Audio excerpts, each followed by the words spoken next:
Today we're going to make a side table out of plywood.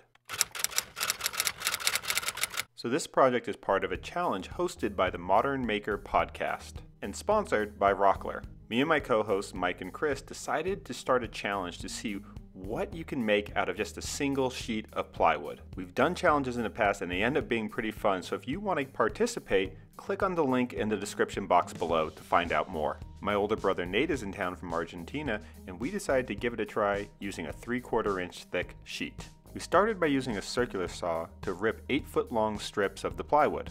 We then cut a series of rectangles using the compound miter saw,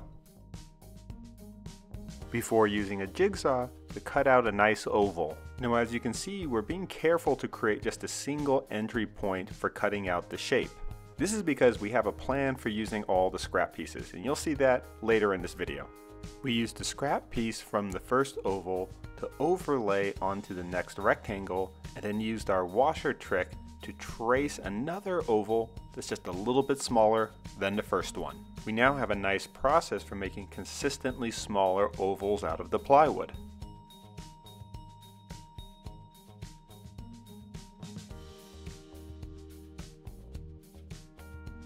We cut the strips at different widths so that as the ovals got smaller and smaller, there wouldn't be as much waste in the rectangle around them.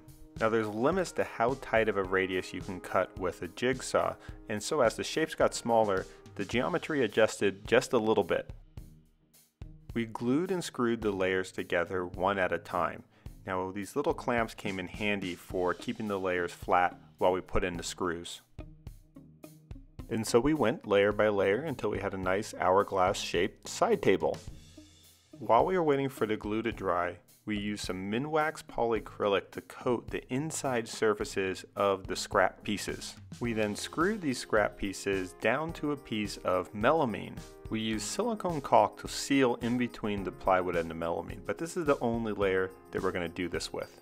We are making a mold for concrete, so we're just screwing the layers together this time. We don't want to make it too difficult to pull it apart. What's cool about this project is that it's actually going to be part of 2 different challenges. You see, I'm also partnering with Quikrete for the One Bag Wonder competition.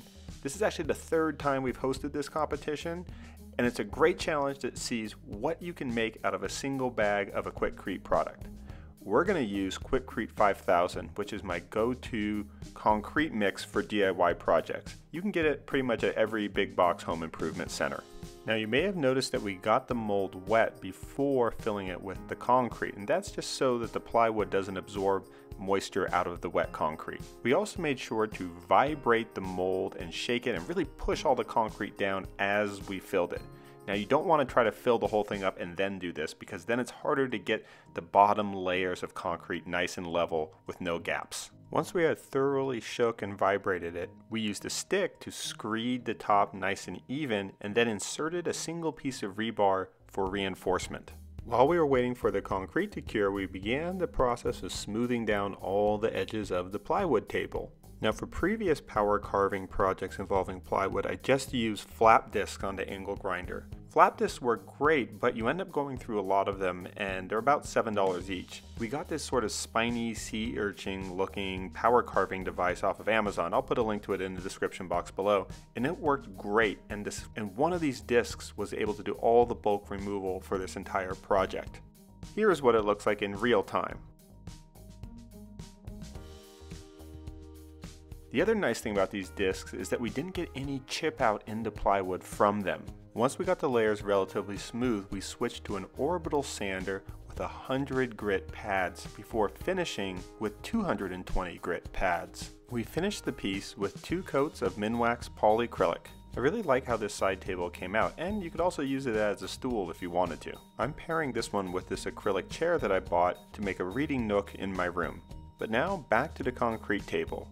After removing the screws, we used a drill to drill into the plywood just enough to weaken it so we could then break the layers of plywood away to reveal the concrete table. Now, this ended up being a little bit more difficult than we thought, and in retrospect, this is what we should have done to each of the layers before we assembled the mold. We should have used our jigsaw to cut just enough into the other side of the mold to weaken it so that it would easily break away when it was finished. The concrete one kind of reminds me of brutalist architecture, and I think I'm going to use it outside as a side table and or plant stand. These were really fun projects, and they only required 1 sheet of plywood and 1 bag of concrete. We'll be announcing the Quikrete 1 Bag Wonder competition next week, so stay tuned for that. But the Modern Maker Podcast Plywood Challenge is starting now.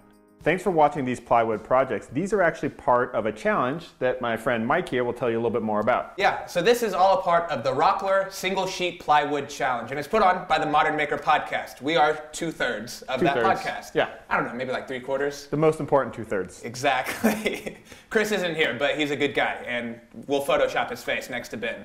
So what we're trying to do is create projects that you guys can participate in. And so what these challenges are they're a little bit of a competition, meaning that there's prizes, but more so they're just a starting point so that everyone in our community can work on the same ideas at the same time. So we want to see what you can make out of 1 sheet of plywood. Now, we're not going to be sticklers on rules. You can add materials, you can add concrete, epoxy, paint, anything that can make your project more creative. Just don't use more than a single sheet. And that means 3/4 inch, 1/2 inch, 1 inch, if you can get it. Just build the coolest thing you can out of a single sheet. And you don't have to remember all the rules because we'll put a link in the description box below where you can read all the fine print. modernmakerpodcast.com/plywood challenge. And check out the podcast if you haven't already. Yeah, if you haven't already, what are you doing anyways? Awesome, so have fun, be creative. And yeah, get to work. There we go. All right, we got it. Yeah, that'll work. Be sure to check out Mike's and Chris's take on the Plywood Challenge, and don't forget to subscribe to this channel, and also check out our podcast. That's it for now. Thanks. Bye.